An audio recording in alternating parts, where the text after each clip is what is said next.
आदाब नाजरीन, कश्मीर एक्सप्रेस में आपका इस्तकबाल है। मैं हूं सैयद अब्बास मेहदी। पेश करेंगे रियासत के तीनों खित्तों की तमाम बड़ी खबरें, लेकिन सबसे पहले नजर हेडलाइंस पर। ऐवान में छाया रहा एलओसी और इंटरनेशनल बॉर्डर का मामला। इनखला और बुनियादी सहूलियात फराहम न करने पर किया वॉकआउट। 5 दिनों बाद मिली सरहदी इलाकों के लोगों को थोड़ी राहत। शेलिंग का जोर कम होने के बाद वापस लौटे लोग। घर, खेत और मवेशियों का लिया हालचाल। 2 दफा संगबारी में मुलविस नौजवानों को भी मिल सकती है आम माफी। असेंबली में दिया वजीर आला ने बयान। कहा, साबिका फैसले की कामयाबी पर मुनहसिर होगा फैसला। हिज़्ब इख्तिलाफ और अवाम के दबाव के आगे झुकी सरकार। कठुआ मर्डर केस की जांच सौंपी गई क्राइम ब्रांच को। अपोजिशन ने किया मजिस्ट्रेट जांच का मुतालबा। और रियासत में बदला मौसम का मिजाज।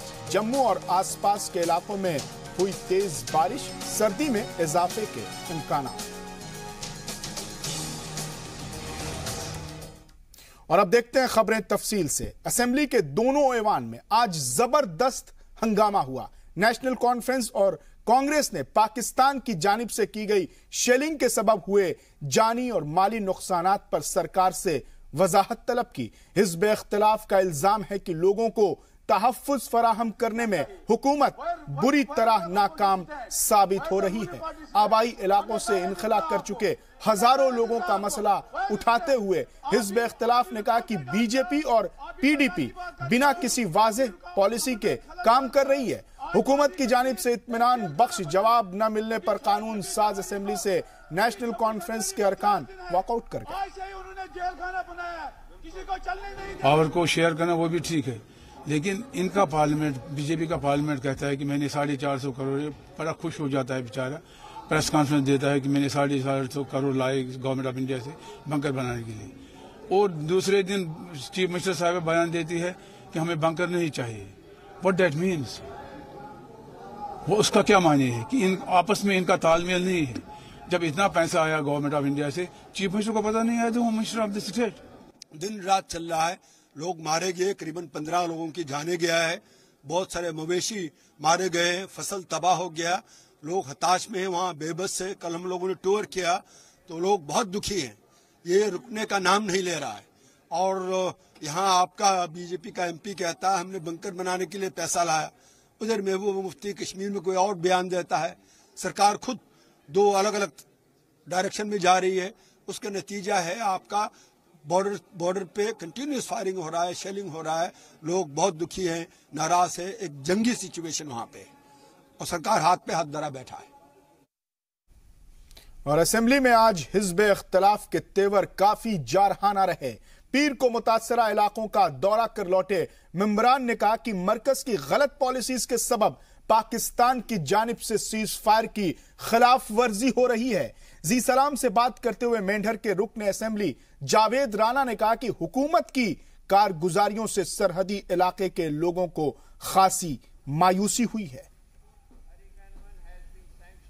की ओर जो सीज फायर वायलेशन हुआ है, उसमें जो बॉर्डर के इलाकों में लोगों की जान गई है, उसके ऊपर आज कांग्रेस और नेशनल कॉन्फ्रेंस के एमएलएस ने आज सदन से वॉकआउट किया है। हमारे साथ है नेशनल कॉन्फ्रेंस के एमएलए हैं जावेद राना साहब। राना साहब, आपका क्या मुतालबा है इस इशू के ऊपर? हकीकत में बॉर्डर टेंशन तो हमारे एरिया में काफ़ी देरीना है, और इस पे हर वक्त मीडिया के ज़रिए असम्बली में और असम्बली से बाहर भी हम ये गवर्नमेंट की तवज्जो जो है वो दिलवाना चाहते रहे हैं कि भाई बॉर्डर की जो प्रॉब्लम्स हैं उस पर गवर्नमेंट नज़र रखे और वो प्रॉब्लम सॉल्व करे। सर, खासकर बात की जाए एलओसी की, पुंछ, जोई, मेंढर, जहां से आप बिलोंग करते हैं, वहां उन इलाकों में जो स्वास्थ्य सुविधाएं हैं या बाकी सुविधाएं हैं, उसके लिए आपने क्या कदम उठाए हैं एज ए एमएलए? वो अलग बात है कि हमने क्या कदम उठाए हैं। हम कोशिश करते हैं कि एमएलए की जितनी कैपेसिटी होती है, जितने उसके पावर्स होते हैं, हम कहीं एम्बुलेंस देने की बात की, कहीं रोड्स नेटवर्क ठीक करने की बात की, लेकिन अपनी बसात के मुताबिक ही एमएलए काम कर सकता है। गवर्नमेंट के पास बहुत से डिपार्टमेंट्स हैं, बहुत से गवर्नमेंट फंडिंग कर सकती है। हमने ये कहा था कि वहाँ बॉर्डर एरिया में आप बुलेट प्रूफ एम्बुलेंस दे दें, बुलेट प्रूफ बंकर्स बना लें, क्योंकि ये सब काम जो है गवर्नमेंट ऑफ इंडिया और जम्मू कश्मीर गवर्नमेंट जो है कर सकती है। सर, एक आखिरी सवाल ये है कि 12 जाने गई हैं जो अभी हाल में आईबीपी और एलओसी पे सीज़फायर वायलेशन हुआ, किस तरह के कंपनसेशन की मांग करते हैं आप सरकार से? हम तो ये कहते हैं कि पहले जैसे गवर्नमेंट का ये वादा था इलेक्शन से पहले, गवर्नमेंट ऑफ जो दिल्ली में बरसर इक़्तिदार है और रियासत में जिस कोलिशन गवर्नमेंट है, इनका ये वादा था कि हम लोगों को रिहेबिलिटेट करेंगे, सेफर प्लेस पे शिफ्ट करेंगे। हम तो ये चाहेंगे कि भाई एक मास्टर प्लान बना के इन लोगों को रिहेबिलिटेट किया जाए सेफर प्लेस पे। और दूसरा ये हमारी ये डिमांड रहेगी कि जितना भी बॉर्डर एरिया है पुंछ राजौरी से लेके अप टू उड़ी टंगधार तक, इसको आरबीए डिक्लेयर करें आप, और आरबीए के तहत डिक्लेयर करके, ताकि हमारे बच्चों को भी और एजुकेशन के बारे में हमने कहा कि वंस फॉर ऑल आप ये 3-4 सब्जेक्ट आप ले लें, एजुकेशन, रोड नेटवर्क और पावर सप्लाई। तो ये थे जावेद राना, नेशनल कॉन्फ्रेंस के एमएलए। उनका कहना है कि मास्टर प्लान बनाना चाहिए एलओसी और बॉर्डर के इलाकों में रहने वाले लोगों के लिए, ताकि उनकी जो मुश्किलातें हैं उनको कहीं ना कहीं एड्रेस किया जा सके। कैमरामैन आशु के साथ राजन वैद, जी मीडिया जम्मू। और असेंबली में जहां अपोजिशन पार्टी के मेंबरान हुकूमत के खिलाफ नारे लगा रहे थे, वहीं बीजेपी अरकान पाकिस्तान मुर्दाबाद के नारे लगा रहे थे। कांग्रेस का कहना है कि हुकूमत में शामिल लोगों को पता ही नहीं है कि करना क्या है। हमारे साथ है कांग्रेस के एमएलए इंद्रवाल जीएम सरूरी साहब। सर, आपने आज बॉर्डर के मसले को लेके आज आपने वॉकआउट किया, प्रोटेस्ट किया। आपको लगता है कि जो बॉर्डर पे 14 लोग इस वक्त एलओसी पे मर गए पिछले कुछ दिनों में, उनको सही तरह से उनकी प्रॉब्लम्स को सरकार एड्रेस करने में नाकाम रही है? देखिए, जहाँ पे ताल्लुक आप देख रहे हैं, पिछले 20 सालों से जम्मू कश्मीर के लोग मर रहे हैं। और मुझे बड़ा अफसोस है कि जब से सरकार आई है, सेंट्रल सरकार मोदी साहब की क़यादत में, उस दिन से पाकिस्तान ने इतनी वायलेशन की जिसकी हद खत्म हो गई। मैं आज मोदी साहब से सवाल करता हूं कि उन्होंने कहा था, doctor Manmohan Singh ji love letter लिखते हैं पाकिस्तान को, एक तो जाके मुफ्त में वो बगैर बुलाए बिरयानी खा गए, उसके अलावा पाकिस्तान के जो ही हलफ लेना था तो गले लगाया नवाज शरीफ को। उसके बाद ये वायलेशनें इतनी हुई हैं जितनी कभी जिंदगी में नहीं हुई है। लेकिन कोशिश की गई उनकी ओर से कि हालात अच्छे हो जाएं। वो पाकिस्तान ने धोखा दिया, तो उसमें क्या कसूर है उनका? कसूर तो इनकी फॉरेन पॉलिसी नहीं है, फॉरेन पॉलिसी इनकी जीरो के बराबर है। आप देखिए कि इस वक्त हालात, आज होम मिनिस्टर को यहाँ होना चाहिए था। आज जम्मू कश्मीर के लोग मारे जा रहे हैं। 4 बैंकर बनाने से हालात ठीक नहीं हो सकते हैं। आज लोगों की हालत देखनी चाहिए थी। आज सेंट्रल सरकार आदि यहाँ पे होनी चाहिए थी। जब गुजरात का इलेक्शन हो, तमाम मिनिस्टर, तमाम प्राइम मिनिस्टर वहाँ होता था। आज हमारी हालत को देखने के लिए क्यों नहीं आ रहे? मैं एक आखिरी सवाल ये है कि क्या आपको लगता है बीजेपी पीडीपी जब तक हुकूमत यहाँ स्टेट में है, तब तक इस तरह के वाकयात में कमी नहीं आएगी? देखिए, हमने हालात ठीक किए थे जब मुफ्ती साहब और कांग्रेस की सरकार आई। उसके बाद आज़ाद साहब यहाँ आए, फिर उमर साहब। हालात कितने अच्छे हो गए कि कोई सोच नहीं सकता था कि दोबारा मिल्टन से ये 90 की तरफ हालात फिर दोबारा हो जाएं। ये इनका कसूर है, इनका फेलियर है। हर सेक्शन में, हर सेक्टर में ये फेल हो चुके हैं। और बीजेपी के रियासती सदर और जम्मू से रुकन असेंबली सत शर्मा ने ऐवान से पाकिस्तान के खिलाफ मजम्मती करारदाद पास करने का मुतालबा किया। लगातार से सिविलियंस क्षेत्रों में आज जो बमबारी की जा रही है, इसमें हमारे बहुत से सिविलियंस जो हैं वो शहीद हुए हैं, हमारे सुरक्षा बलों के लोग भी।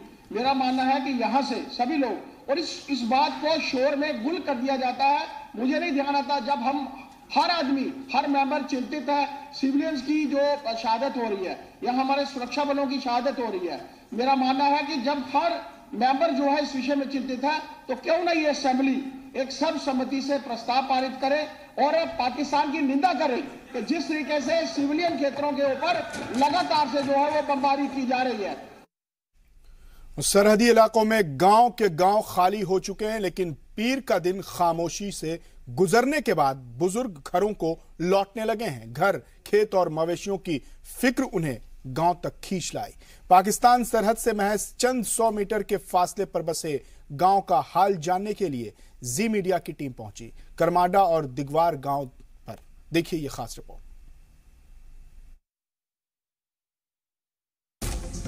गुज़िश्ता 6 दिनों से जी मीडिया की टीम मुश्किलात और खतरों से भरी इन जगहों से रिपोर्ट कर रही है। बालाकोट से लेकर शाहपुर और सुचेतगढ़ तक हर जगह हमारी टीम ने पाकिस्तान की बुज़दिलाना कार्रवाई का बजाते खुद मुशाहिदा किया। ये पुंछ जिले का दिगवार मल्दियाना गांव है, पाकिस्तान से महज चंद 100 मीटर के फासले पर। रात की तारीकी में जी मीडिया की टीम जब गांव में पहुंची तो पूरा गांव सन्नाटे में डूबा हुआ था। बस कुत्तों के भौंकने की आवाज आ रही थी। ज्यादातर मकान खाली दिखे। घरों में ताला लगाकर मकान के मालिक महफूज मकामात पर मुंतकिल हो चुके थे। एक आध घरों में चंद बुजुर्ग मिले। रेडियो पर नश्र होने वाली खबरों से वो हालात को समझने की कोशिश कर रहे थे। शेलिंग का जोर कम हुआ तब घर लौटे हैं ताकि मवेशी और दीगर माल व असबाब की खोज खबर ली जा सके। जब फायरिंग यहाँ पर होती है, सेल यहाँ पर पड़ते हैं, तो हम लोगों ने क्या किया कि अपने बच्चे और खुद यहाँ से सिटी में चले गए, क्योंकि हमारे पास माल मवेशी भी है, हर चीज, अनाज पड़े हैं, मकान हैं, 2-2, 3-3 मकान भी है हमारे पास। तो हमें यह खतरा रहता है कि कहीं हमारे माल मवेशी पर कोई शल न पड़ जाए, कोई हमारी गाय जो है वो ना कोई मर जाए, तो हमें बहुत फिक्र रहता है इस चीज के। जंग जैसे माहौल में जी मीडिया की टीम उन जगहों तक पहुंच चुकी है जहां आम लोग जाने के बारे में सोच भी नहीं सकते। ये चक्का दा बाग सेक्टर में वाक़े करमाडा पोल्स गांव है, पाकिस्तान सरहद से महज 100 मीटर के फासले पर। यहां से पाकिस्तानी पोस्ट साफ दिखाई देती है। यहां के लोग हर वक्त दुश्मन के निशाने पर होते हैं। पाक शेलिंग से यहां 2 लोगों की मौत हो चुकी है। लोगों को तहफ्फुज़ का एहसास उसी वक्त होता है जब हिंदुस्तानी फौज जवाबी कार्रवाई करती है। हम इस मकान में अभी फ़िलहाल यहाँ पे देखने के लिए आए थे, लेकिन यहाँ लगातार हम इस घर में रह नहीं सकते हैं क्योंकि यहाँ पे लगातार फायरिंग चलती है, तो छोटे हथियारों की भी और बड़े हथियारों की भी। क्योंकि गवर्नमेंट की से हमारी ये अपील है क्योंकि हमें यहाँ पे कोई बंकर वगैरह हर घर में दिया जाए ताकि थोड़ी बहुत ही सहूलियात तो हो जाए, नहीं तो हम यहाँ पे नहीं रह सकते हैं। जब फायरिंग होती है भाग कर उधर दूर जाना पड़ता है। अगर फायरिंग में भागते वक्त भी अगर कुछ हो जाए तो उसे हम यही कहते हैं कि अगर कोई बंकर वगैरह दिया जाए हम यहाँ नज़दीक उसमें हो जाएं, नहीं तो भागते समय भी लग सकती है, लेकिन यहाँ हमारा रहना बॉर्डर में बहुत मुश्किल है। खेतों की हरियाली से आप इलाके की जरखेजी का अंदाजा कर सकते हैं। जान खतरों में डालकर लोग खेतों की देखभाल करने के लिए बाहर निकलते हैं। इलाके के लोगों की असल तरजीहात स्कूल, पानी, सड़क नहीं है, उन्हें बंकर चाहिए ताकि कम से कम जिंदगी तो महफूज रहे। जहाँ हम खड़े हैं यहाँ से कोई तकरीबन 80-90 मीटर का फैसला है जो पाकिस्तान और हमारी बाउंड्री है, और ये जो बंकर 2 बनाए हैं इन्होंने ये अच्छे हैं, इसमें लोगों को फ़ायदा है। मेरी गुजारिश मीडिया के रूप से और होगी कि इस इलाके को बंकर और दिए जाएं, कम्युनिटी बंकर भी दिए जाएं और इंडिविजुअल बंकर भी दिया जाए। साथ साथ में जहाँ इस इलाके में आप खड़े हो देख लो कितनी बड़ी आबादी है, यहाँ में स्कूल भी कोई नहीं है, मगर हम स्कूल के भी बिना रह सकते हैं, मगर जिंदे रहेंगे तो तब रह सकते हैं। गांव का कोई घर ऐसा नहीं है जिस पर पाकिस्तानी गोलीबारी के निशान मौजूद ना हो। बावजूद इसके यहाँ के लोगों ने कभी गांव छोड़ने का नहीं सोचा। वार जोन में रहते रहते ये भी जंगी हिकमत अमली के कुछ गुर सीख चुके हैं। जी मीडिया की टीम उस गांव में पहुंची है। ये वो आखिरी पुंछ का गांव है, करमाड़ा पोलिस। करमाड़ा पोलिस में ऐसा कोई भी घर नहीं है जिस घर में पाकिस्तान की गोलियों के निशान ना मिले। यहाँ के लोग यहाँ से दूसरी जगह पे जा चुके हैं, कुछ लोग अपने घरों को आए हैं अपना सामान समून देखने के लिए। हम आपको बता दें यहाँ से 100 मीटर की दूरी पर पाकिस्तान है। ये जो आप इलाका पीछे देख रहे हैं ये पाकिस्तान का इलाका है। ऊपर पाकिस्तान की पोस्टें सामने दिखाई दे रही हैं। यहाँ से वो आए दिन शेलिंग करता रहता है। ये वो पोस्टें हैं पाकिस्तान की जिससे इस पूरे गांव को वो अपना निशाना बनाता है। अगर हम अपने कैमरामैन को ये कहें कि जो झाड़ियों के बीच एक छोटा सा मकान दिखाई दे रहा है, ये पाकिस्तान का पाकिस्तान की तरफ से उनका आखिरी मकान है। जैसा कि हम यहाँ पे खड़े हैं इस वक्त, काफ़ी हमें भी डर है क्योंकि पाकिस्तान की पूरी नज़र हमारे ऊपर बनी हुई है। किसी टाइम भी पाकिस्तान फायर कर सकता है और हमें अपना निशाना बना सकता है। करमाड़ा पुलिस से रमेश बाली, जी मीडिया। यहाँ वक्त हो गया एक मुख्तसर से वक्फे का, लेकिन वक्फे के बाद भी कश्मीर एक्सप्रेस जारी रहेगा।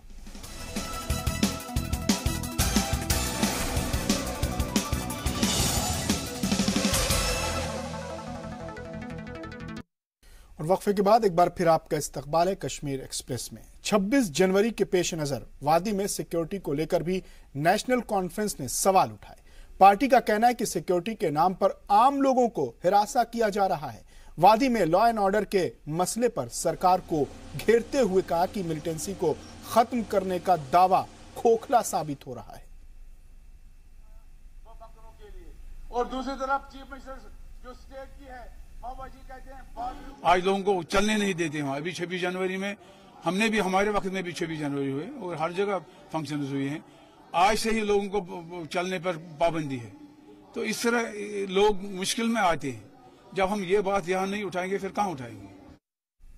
और ह्यूमन टच पॉलिसी के तहत हुकूमत अब उन नौजवानों को आम माफी देने पर गौर कर रही है जिन पर संगबाजी के 2 मामले दर्ज किए गए। वजीर आला महबूबा मुफ्ती ने कानून साज काउंसिल में एक सवाल का जवाब देते हुए कहा कि जिन नौजवानों को आम माफी दी गई, हुकूमत उनके रवैये को देख रही है और इसके नतायज परखने के बाद आगे का लाहे अमल मुरत्तब किया जाएगा। उन्होंने कहा कि अगर इसके खातिर ख्वाह नतायज निकले तो 1 से ज्यादा दफा संगबारी में मुलविस नौजवानों पर से भी मामला उठाए जाने पर गौर किया जा सकता है। आपको बता दें कि इस हवाले से हुकूमत अब तक 9000 नौजवानों को आम माफी दे चुकी है।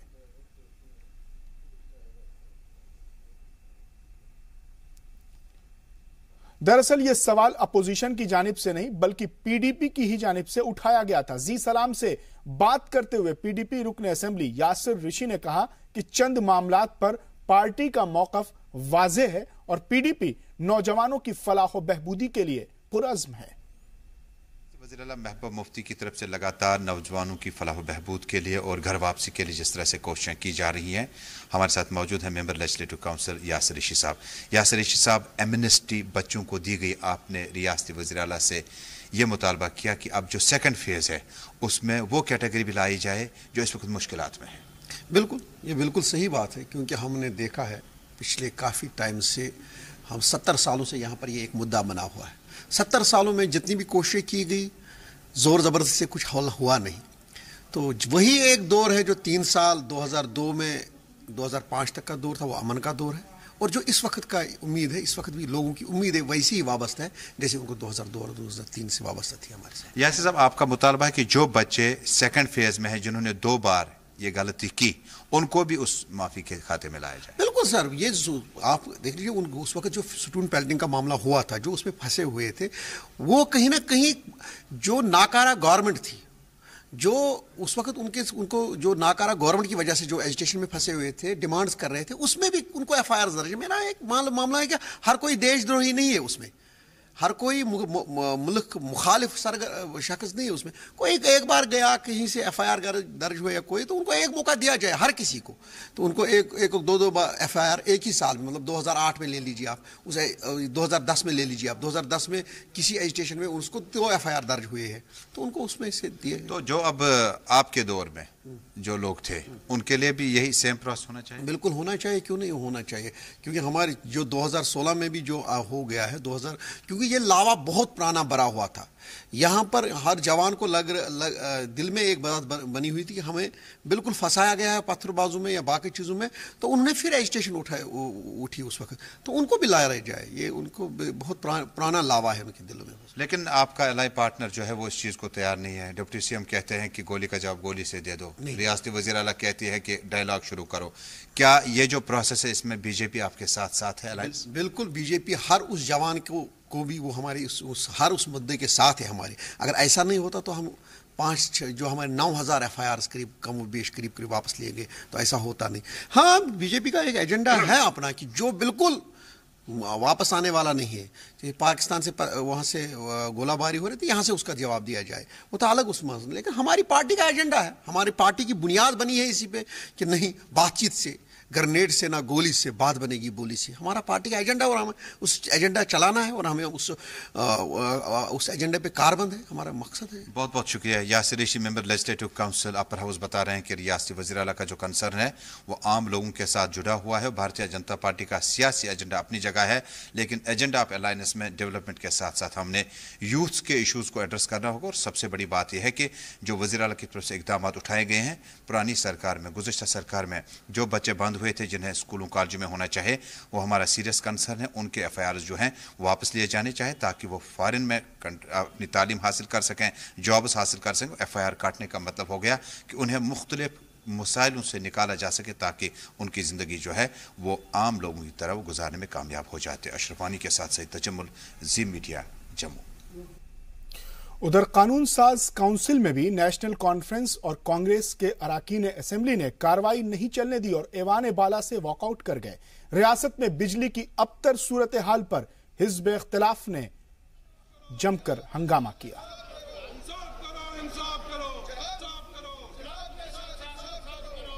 होस्ट कमेटी ने खुदा न खास्ता किसी को फांसी तो नहीं देनी है। होस्ट कमेटी ने जाके वहाँ लोगों के कंसर्न जो है, वो लोगों के इश्यूज जो है वो लाके यहाँ सरकार को सबमिट करने थे। आए दिन आप देखिए कितनी हाउस कमेटियाँ बनती हैं, इसी हाउस में ड्यूरिंग सेशन आप देखिए कितनी हाउस कमेटियाँ बनी हैं। तो ये पिछले एक हफ्ते से हम ये कह रहे हैं कि भाई लोगों के जज्बात जो है, आज देखिए किश्तवाड़ में भी कल भी वहाँ एजिटेशन थी, दशन मड़वा में एजिटेशन है, हर जगह एजिटेशन है, 11 पावर प्रोजेक्ट बन रहे हैं। सरकार नहीं चाहती कि असली इशू लोगों से जुड़े हुए इशू बाहर आए। सरकार ने विप जारी कर दी, कोई इंस्ट्रक्शंस इनको कम्युनिकेट हो गई और उन्होंने हाउस कमेटी बनाई नहीं, जिसके तौर पर प्रोटेस्ट के तौर पर आज हम निकले हैं। हमने अंदर भी प्रोटेस्ट किया कि हाउस कमेटी बनाई जाए, चिनाब के 10 लाख लोगों को बचाया जाए जो आए दिन वहाँ एक्सीडेंट हादसे हो रहे हैं, दरियाओं का पानी बढ़ चुका है, सिस्मिक जोन है, उसको बचाया जाए, लोगों को बचाया जाए। और खबरों में आगे बढ़ते हैं। हीरानगर में मासूम बच्ची के कत्ल के मामले पर आज भी असेंबली में जबरदस्त हंगामा हुआ। अपोजिशन के दबाव में हुकूमत ने मामले की तफ्तीश क्राइम ब्रांच को सौंपने का ऐलान किया। पार्लियामानी उमूर के वजीर ने ऐवान को इसकी जानकारी देते हुए बताया कि क्राइम ब्रांच मामले की नए सिरे से तफ्तीश करेगी। सीनियर वजीर चौधरी जुल्फिकार अली ने कहा कि मुजरिमों को कतई नहीं बख्शा जाएगा, लेकिन अपोजिशन इस इक़दाम से भी खुश नहीं है। वो मामले की मजिस्ट्रेट सतह की जांच का मुतालबा कर रहा है।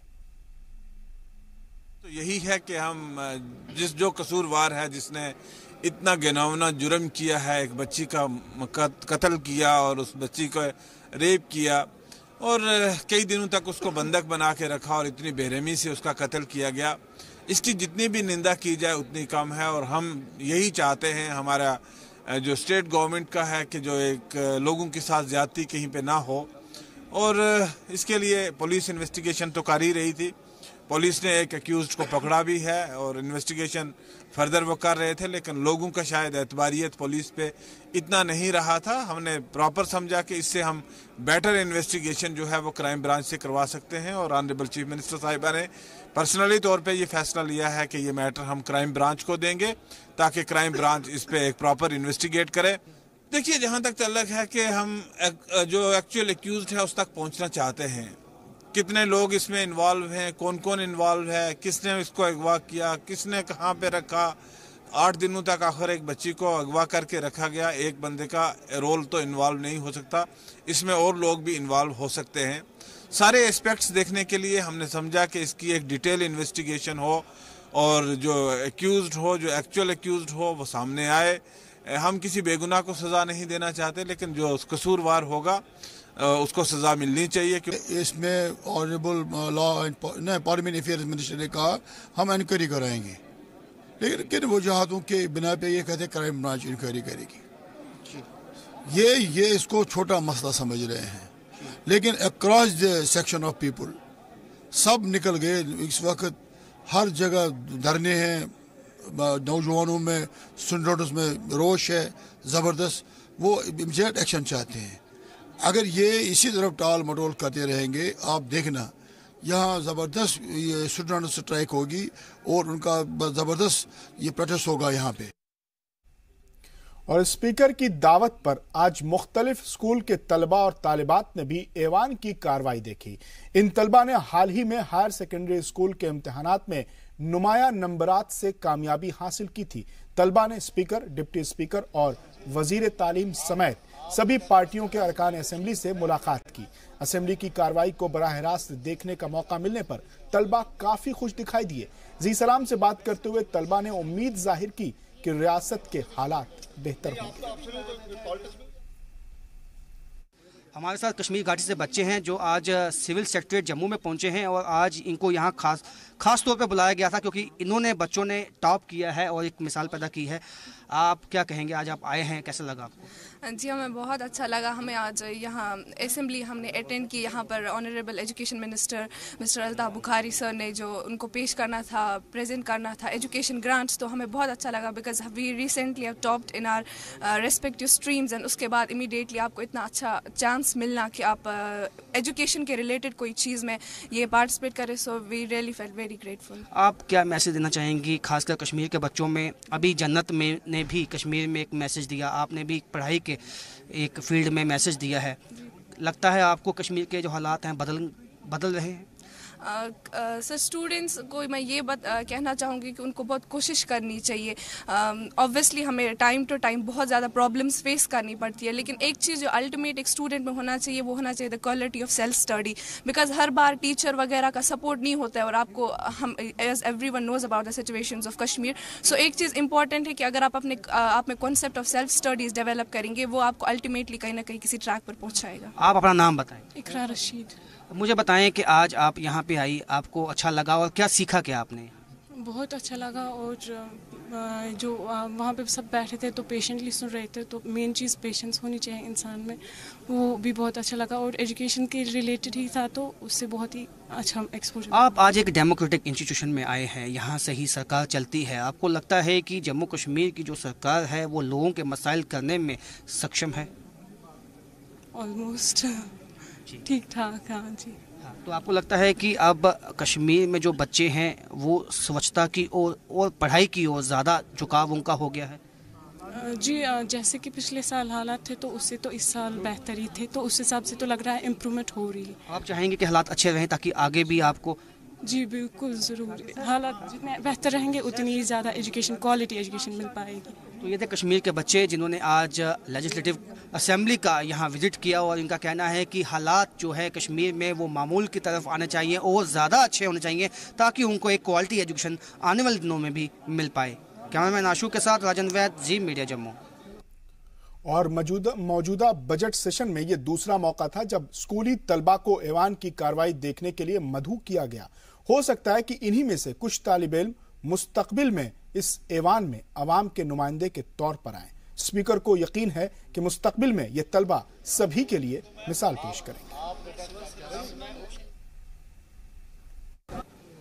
हमारे साथ स्पीकर हैं लेजिस्लेटिव काउंसिल के और आज कुछ बच्चे कश्मीर से जिन्होंने टॉप किया है वो आए हैं। सर फिजा बदल रही है घाटी की, क्या लगता है?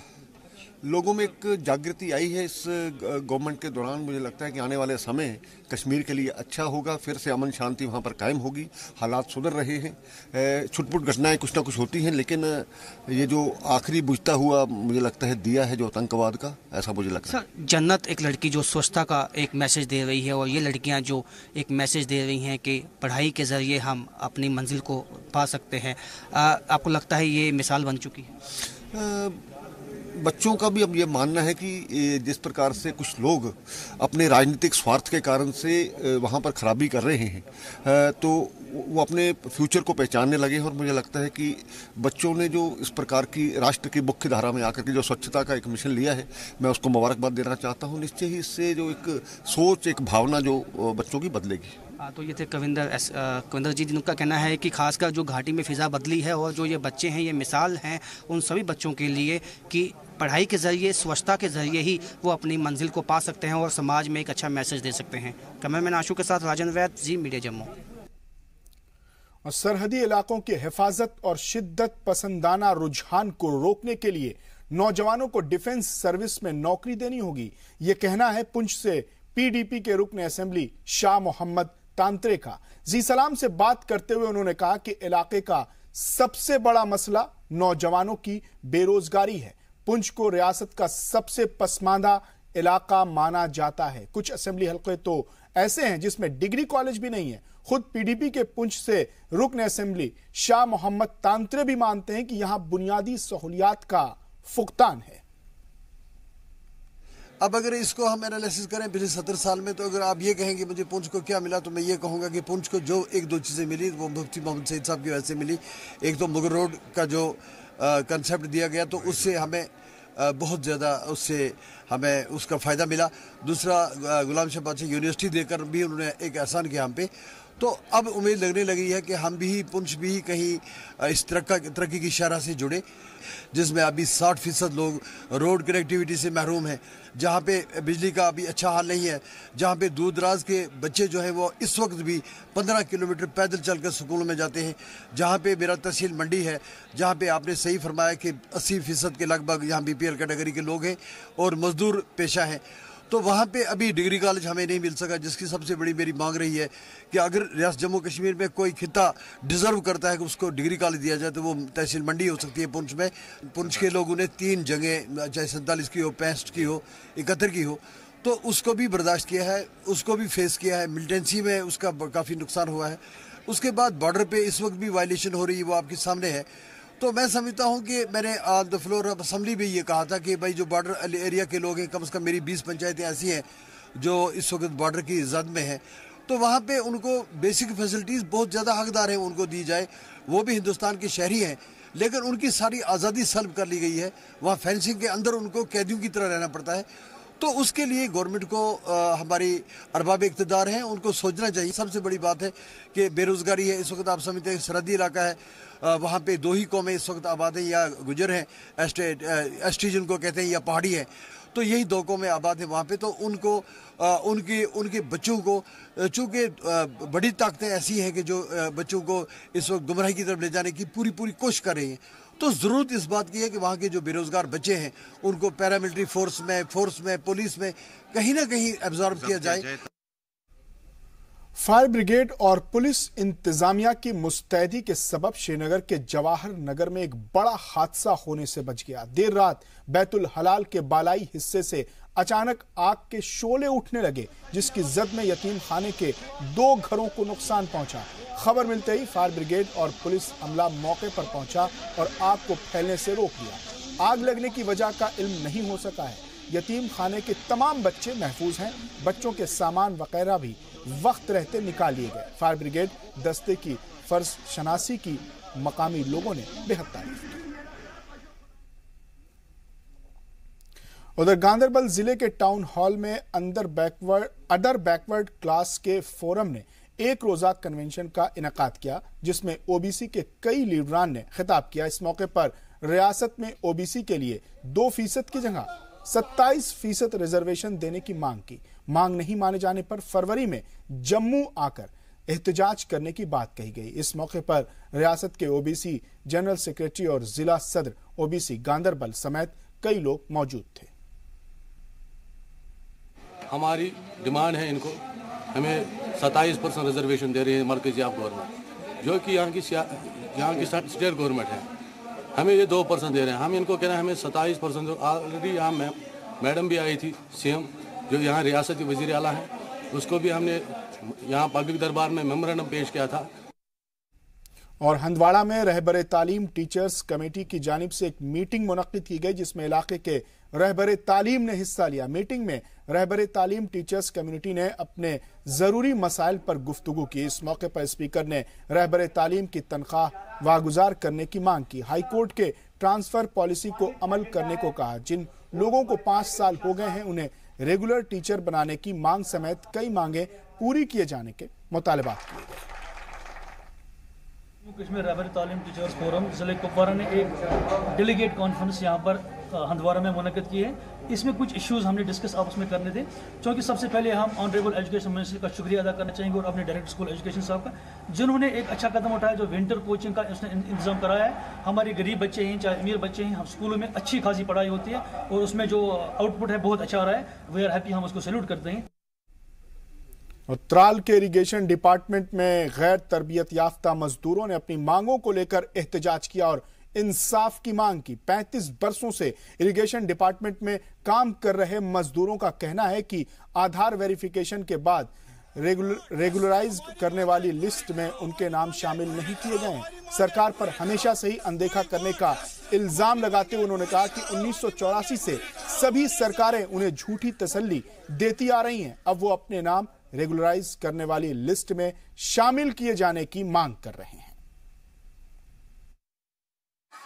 कि सारे शुरन सर इंसाफ अह कहीं ते बसती गर इज्जत शुर नजर वुचान हकीर नजर तुहे 30 वरी दितव गवर्नमेंटस दितव क्या यह जनाब बह गुजारिश कर तुंद वसादत अत पे कर साम वस गवर्नमेंटस कर साम अस कर इंसाफ यह यहाँ वक्त हो गया एक और मुख्तसर से वक्फे का, लेकिन वक्फे के बाद भी कश्मीर एक्सप्रेस जारी रहेगा।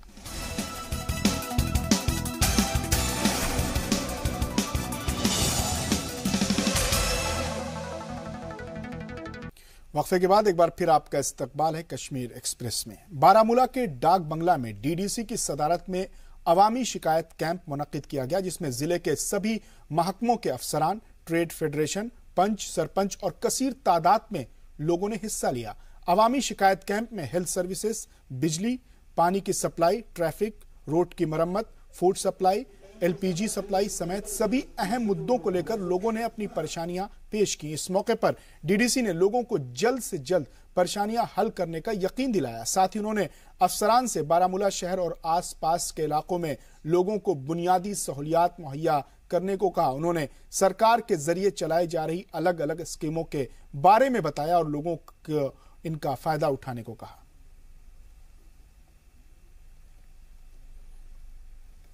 जंगलात, हरियाली और माहौलियाती तवाजुन कायम रखने के लिए भदरवा में गो ग्रीन चेनाब वैली का दूसरा मरहला शुरू हुआ। महकमा जंगलात के ताउन से भदरवा यूनिवर्सिटी की जानिब से शुरू की गई इस मुहिम के तहत यूनिवर्सिटी कैंपस में पौधे लगाने का सिलसिला शुरू किया गया। तलबा के जरिए पौधों को लोगों को लगाने की ज्यादा से ज्यादा तरगीब दी गई ताकि तेजी से खत्म हो रहे जंगलात से पैदा होने वाले माहौलियाती खतरात का सद्देबाब किया जा सके। मुहिम के तहत यूनिवर्सिटी कैंपस में 1000 देवदार के दरख्त लगाए जाने हैं। वाज़ेह हो कि रियासत का 25% हिस्सा जंगलात पर मुश्तमिल हुआ करता था, जो अब घटकर 11% रह गया है। साफ है कि महकमा जंगलात और माफियाओं की साजबाज से रियासत में बड़े पैमाने पर पेड़ काटे जा रहे हैं। मौसम में होने वाली तब्दीली इसी के जेर असर है। ये बहुत बड़ी स्कीम है हमारी इस यूनिवर्सिटी कैंपस की, और इन बच्चों के थ्रू हम हर घर के पास, हर घर में पहुंचना चाहते हैं मैसेज लेके कि पूरी भदरवा कैंपस की तरफ से और चेनाब वैली की तरफ से कंट्रीब्यूशन होना चाहिए प्लांटेशन ड्राइव में। ये कई साल तक चलता रहेगा। हमने इसका आगाज पिछले 1 साल से किया हुआ है, तो कोई 300 के आसपास, 250-300 के आसपास हमने लास्ट ईयर देवदार के दरख्त लगाए थे यहाँ बच्चों के थ्रू। वो सारे 100% सक्सेसफुल हुए। इस साल नई साल के मौके पे हमने मिडनाइट में एक ड्राइव स्टार्ट किया, उसी की इससे सेकंड कड़ी है। उस रोज़ नाइट को हमने 85 प्लांट्स लगाए थे, और आज जो हमने स्टार्ट की है कैंपस में ही 1000 देवदार के पौधे लगाए जाएंगे। खबरों में आगे बढ़ते हैं। जम्मू में पैंथर्स पार्टी ने बीजेपी पर वादों को पूरा न करने का इल्जाम लगाते हुए एक रैली निकाली। रैली तवी पुल से शुरू हुई और कई अहम बाजारों से होते हुए ज्वेल चौक पर इख्तिताम पजीर हुई। इस दौरान पैंथर्स पार्टी के कारकुनान ने बीजेपी के खिलाफ जमकर नारेबाजी की। पार्टी लीडर हर्षदेव सिंह ने कहा कि बीजेपी ने जम्मू के साथ भेदभाव खत्म करने, नौजवानों को नौकरी देने, सरहद पर रहने वाले लोगों को प्लॉट देने के वादे किए थे जो पूरे नहीं किए गए।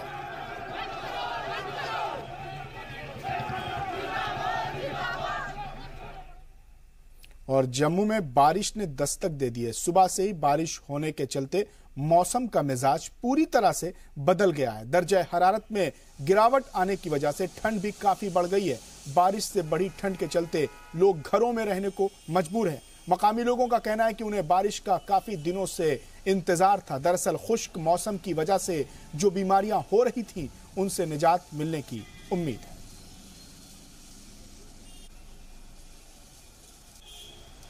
जम्मू में मौसम ने करवट ली है, मौसम का मिजाज बदला है। सुबह से ही रुक रुक कर बारिश हो रही है। लोग इस बारिश का लंबे वक्त से इंतजार कर रहे थे। इस बारिश से ठंड बढ़ने के इम्कानात जाहिर किए जा रहे हैं। इस बारिश का मुकामी लोगों को इंतजार था। जम्मू में माहौलियात और मौसम ने एक तरह से करवट ली है। बारिश से बहुत अच्छा हुआ, बारिश पड़ी, बारिश से जो है ये बीमारियां दूर होगी और ये फसल के लिए अच्छा पानी आएगा, पानी की किल्लत नहीं होगी।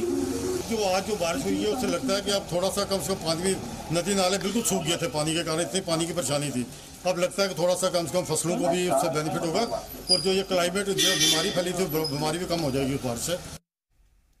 डिप्टी कमिश्नर पुंछ ने 25 किसानों की एक टीम को एग्रीकल्चर टूर के लिए जम्मू रवाना किया। किसानों की यह team agriculture technology management agency scheme के तहत खेती करने और ज्यादा पैदावार की जानकारी हासिल करेंगे। इस मौके पर डीसी ने दूसरे किसानों को भी अपने फायदे से जुड़े स्कीम्स के बारे में जानकारी हासिल करने और खेती में पैदावार बढ़ाने पर जोर दिया। ये एक स्कीम है हमारी, एक आत्मा स्कीम है, उसके तहत ये जो इनका एक्सपोजर विजिट है जम्मू का, वहाँ पे हम इनको भेज रहे हैं। मकसद इसका ये है कि जो साइंटिफिक रिसर्च होती है यूनिवर्सिटीज़ में, इंस्टीट्यूशंस में, उनको लैब से निकाल के ज़मीनी सतह पे लाना है। तो इसके लिए जो फार्मर्स का बड़ा अहम रोल है, क्योंकि फार्मर्स ही मेहनत करते हैं, उनकी एक्सपीरियंस भी काम आती है और जो रिसर्च होती है, जो जदीद तरीके के मेथड्स हैं, उनको अपने खेतों में, अपनी फील्ड्स में उनको अडॉप्ट करने के लिए इस तरह के विजिट्स का एहतमाम किया जाता है। और किश्तवाड़ में मारवा इलाके से एसपीओ के AK-47 राइफल लेकर भागने के मामले में नेशनल कॉन्फ्रेंस ने जुडिशियल इंक्वायरी की मांग की है। इस मांग को लेकर नेशनल कॉन्फ्रेंस ने एहतजाज किया। सरकार और इंतजामिया के खिलाफ जमकर नारे लगाते हुए पार्टी दफ्तर से डीसी ऑफिस तक रैली निकाली। उन्होंने एसपीओ के भागने के मामले में इंडिपेंडेंट इंक्वायरी की मांग की।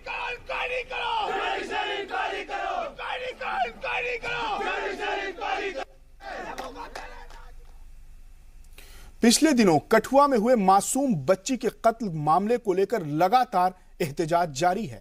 मुलजिमीन को पकड़ने और उन्हें सख्त सजा देने की मांग असेंबली तक में उठ चुकी है। इस मामले को लेकर रामबन में डिस्ट्रिक्ट हेडक्वार्टर के दफ्तर के बाहर जमकर एहतजाज किया गया। कातिलों को पकड़ने और सख्त से सख्त सजा देने की मांग की गई।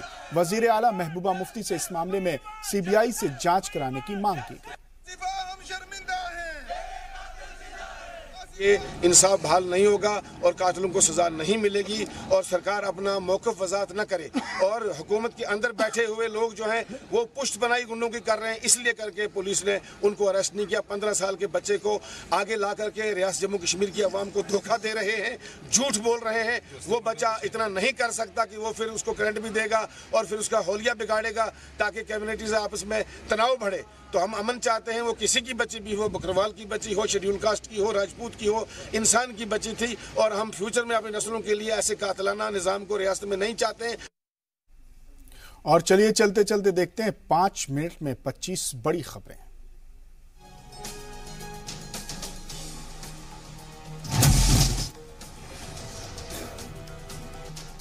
वजीर आजम नरेंद्र मोदी ने दावोस में वर्ल्ड इकोनॉमिक फोरम के इफ्तिताही तकरीब को किया खिताब। पीएम ने नमस्कार के साथ हिंदी में खिताब किया। पीएम मोदी ने गर्मजोशी से इस्तकबाल के लिए स्विट्जरलैंड सरकार का शुक्रिया भी अदा किया। खिताब के दौरान पीएम ने कहा, मौजूदा वक्त में दुनिया के सामने 3 सबसे बड़े चैलेंजेस हैं। पीएम ने माहौलियात में तब्दीली को सबसे बड़ा खतरा बताया। पीएम ने दहशत गर्दी को दूसरा और मुल्कों के सेल्फ सेंटर्ड होने को तीसरा सबसे बड़ा चैलेंज बताया। दिल्ली का लाल किला 31 जनवरी तक आम लोगों के लिए बंद। रिपब्लिक डे की वजह से किया गया फैसला। दिल्ली में फुल ड्रेस रिहर्सल की वजह से कई रास्ते बंद। दिल्ली से नोएडा जाने वाले रास्तों पर भारी जाम, घंटों तक फंसी रही गाड़ियां।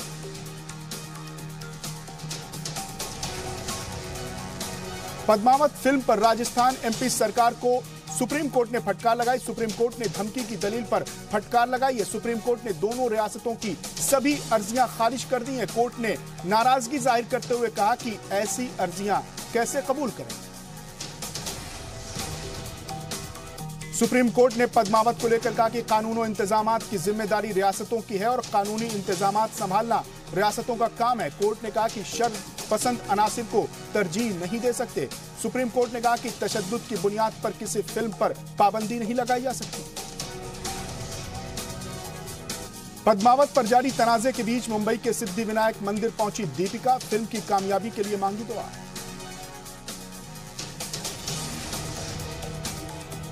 2019 में खत्म हो जाएगा शिवसेना का बीजेपी से इत्तेहाद। शिवसेना का इज्जत के साथ अलग इंतखाबात लड़ने का ऐलान।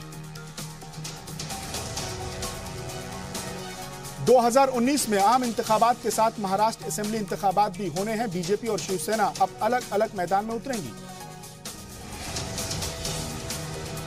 जम्मू कश्मीर में 20 दिन के भीतर 134 बार हुई सीज फायर की खिलाफ वर्जी। हिफाजती दस्तों के मुताबिक हिंदू आबादी को निशाना बनाया जा रहा है।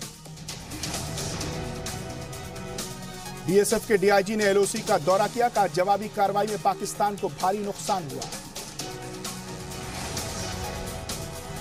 पाकिस्तान को सीज फायर की खिलाफ वर्जी का जवाब। बीएसएफ ने पाक रेंजर्स के खिलाफ चलाया ऑपरेशन भी।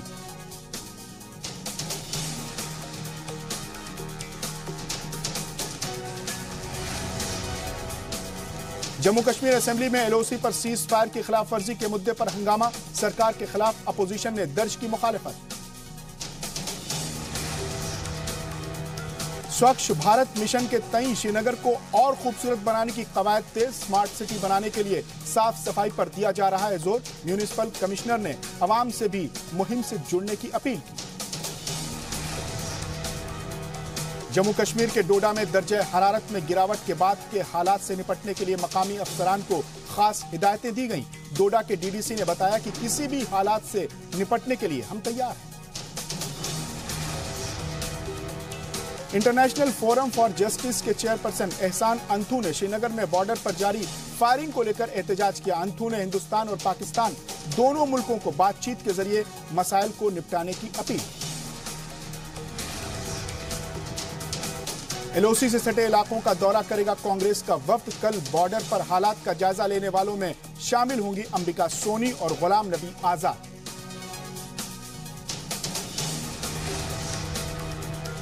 कुपवाड़ा के किरना इलाके में नए एसडीएम से मिलने पहुंचे लोग। नए एसडीएम को इलाके की परेशानियों के बारे में दी गई जानकारी। पत्तन में गैर कानूनी तरीके से पार्किंग करने वालों के खिलाफ कार्रवाई की गई। अस्पताल और उसके आसपास के इलाकों से बाकायदा स्टैंड में लगवाया गया। बांदीपोरा में हाल ही में मिलिटेंट बने मन्नान वानी के वालिदैन ने मन्नान से मिलिटेंसी छोड़ने की अपील की। कहा लोगों ने मिलिटेंसी को नकार दिया। मिलिटेंसी से सिर्फ और सिर्फ नुकसान है। वेलिंगटन में खेले जा रहे पहले टी20 मैच में न्यूजीलैंड ने पाकिस्तान को आसानी से हरा दिया। न्यूजीलैंड ने यह मुकाबला 7 विकेट से जीत लिया। मैच में पहले बैटिंग करते हुए पाकिस्तान की टीम महज 105 रन पर आउट हो गई। पाकिस्तान के कप्तान हुए इस तरह आउट तो लोग बोले हर कोई धोनी नहीं होता। पाकिस्तानी कप्तान सरफराज अहमद इस तरीके से आउट हुए तो लोगों ने किया ट्रोल। सलमान खान की फिल्म टाइगर जिंदा है के फैन हुए अमिताभ बच्चन। सोशल मीडिया पर फिल्म की तारीफ की। 63वें फिल्म फेयर अवार्ड के रेड कारपेट पर लगा स्टार्स का मेला। रणवीर के डांस तो सोनम कपूर की ड्रेस ने बटोरी सुर्खी।